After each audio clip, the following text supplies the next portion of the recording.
সেই মিল্লাত ভাইয়ের সাথে দেখা হয়ে গেল। চলেন ভাইয়ের সাথে একটু কথা বলা যাক। যদি এই জায়গাটিতে না আসতাম, এই জায়গাটির ফিলই পেতাম না।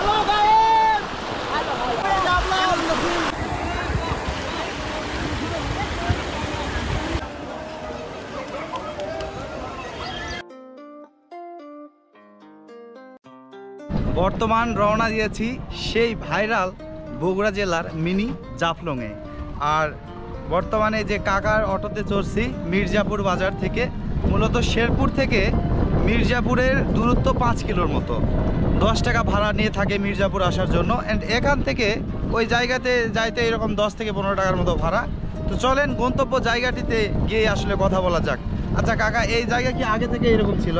না, আগে ছিল না। না তার ভিতরে মনে করেন যে স্কুল যে বন্ধ দিছে না 40 দিনের, হ্যাঁ ওই বন্ধ দেওয়ার পরে পোলাপান ওখানে যায়, ওইরকম ইয়ে থেকে পোলাপান ওখানে যায়, মনে করেন যে এমনি টিকটক করে, বাইরে মানে টিকটক করে ছবি ওঠায় ফেসবুকে দেয়, এইরকম তারপর থেকে ভাইরাল হয়েছে।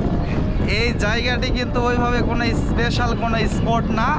এই বছর ওই জায়গাটাতে পানি কম থাকা থেকে হঠাৎ কয়েকজন ঘুরতে গিয়ে আসলে ভিডিওটা করছে দেখে প্রচুর পরিমাণ নেটে ভাইরাল হয়েছে। অ্যান্ড ওই ভিডিও থেকেই মূলত সবাই ঘুরতে আসে। আর আজকে আমরাও যাচ্ছি। চলেন সেই প্লেসে গিয়েই মূল কথাগুলো বলা যাক। এই বেলগাছি ব্রিজের নিচেই সেই ভাইরালকৃত জায়গা মিনি জাফলং, যেটা বগুড়ার মানুষ ব্যাপকভাবে ভাইরাল করেছে মিনি জাফলং বলেই। প্রকৃতভাবে এই জায়গাটিতে স্পেশাল কোনো কিছুই নেই। এই যে আমার ব্রিজ, যে মাথার উপর যে ব্রিজটি দেখা যাচ্ছে, মূলত এটার নিচেই সেই সিলেটের জাফলংয়ের ফিল নিচ্ছে পর্যটকেরা। প্রিয় ভিউয়ার, অবশেষে চলে আসলাম সেই মিনি জাফলং। দেখুন কত পর্যটকেরা এই মিনি জাফলংয়ের ফিলটা নিচ্ছে। চলেন আজকে পুরা জায়গাটি ঘুরে দেখা যাক। এই জায়গাটিতে এসে যদি নামাই না হয় তাহলে এটার ফিলটা তো পাবো না। চলেন নেমেই দেখি কেমন লাগতেছে এই জায়গায় এসে। যদিও জায়গাটিতে কোনো কিছুই নেই, তারপরেও মানুষ শুধু একটাবার এই জায়গার ফিল নেওয়ার জন্যই অনেক দূর থেকে আসে এই জায়গাটি দেখতে। আজকে ঈদের 5ম দিন চলতেছে, তারপরেও দেখুন জায়গাটিতে কত মানুষ আসছে, অনেক দূর থেকে আসছে শুধু এই জায়গাটির একটাবার ফিল নিতে। কথায় আছে যে জায়গা যত সুন্দর তত ভয়ঙ্কর হয়ে ওঠে। মূলত এটা একটা নদী, নদী যেমন দেখতে সুন্দর তেমন ভয়ঙ্কর রূপ নিয়েও চলে আসে। আমরা যেদিন গিয়েছিলাম মূলত ওই দিন সকালবেলাতে এই জায়গাতে মর্মান্তিক একটি দুর্ঘটনা ঘটে যায়। তো সবাই সাবধানতা মেনটেন করে এই নদীতে চলাফেরা করবেন। যদিও জায়গাটি তেমন কোনো স্পেশাল না, তবে গ্রামগঞ্জের ভিতর এত সুন্দর একটি স্পট পাওয়াতে সবাই অনেক দূর থেকে আসে এই জায়গার ফিল নেওয়ার জন্য। আর ভাই, জায়গাটি আসলে অনেক সুন্দর, তবে একটু রিস্ক আছে। আসলে এই যে জায়গাটা দিয়ে হাঁটতেছি এত পিচ্ছিল, মানে পড়ে যাওয়ার সম্ভাবনাটাই সবচাইতে বেশি।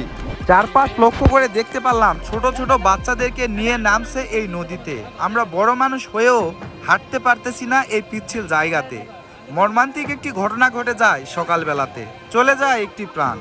আগামীতে যারা এই জায়গাটিতে আসবেন অবশ্যই সাবধানতাভাবে চলাফেরা করবেন।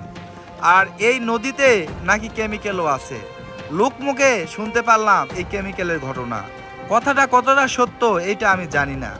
এই নদীকে কেন্দ্র করে ছোটোখাটো বেশ কয়েকটা দোকান বসছে, বলা যায় একটি মেলায়। আশা করা যায় আগামী বছর এই জায়গাটিতে ভালো পরিবেশ হয়তোবা হতে পারে, কারণ এই বছরই এই জায়গাটিতে কোনো কিছুই নেই। হঠাৎ ভিডিও ভাইরাল হওয়াতে দেখুন কত দোকান আসছে এই জায়গাটিতে, তবে মানুষও অনেক বিনোদন পাচ্ছে। আজকের এই দিনটা আমার কাছে আসলে অনেক স্পেশাল ছিল। আসলে ঈদের দিনও যে আনন্দটা পাইনি, আজকে ঈদের 5ম দিন এসে আসলে এই জায়গাটিতে অনেক আনন্দ পাইছি এবং দিনটা অনেক ভালো কাটছে। তো আজকের এই ভিডিওটি এখান থেকে শেষ করে দিলাম। দেখা হবে নতুন কোনো আরেকটা ভিডিওতে। সবাই ভালো থাকবেন, সুস্থ থাকবেন। আল্লাহ হাফেজ।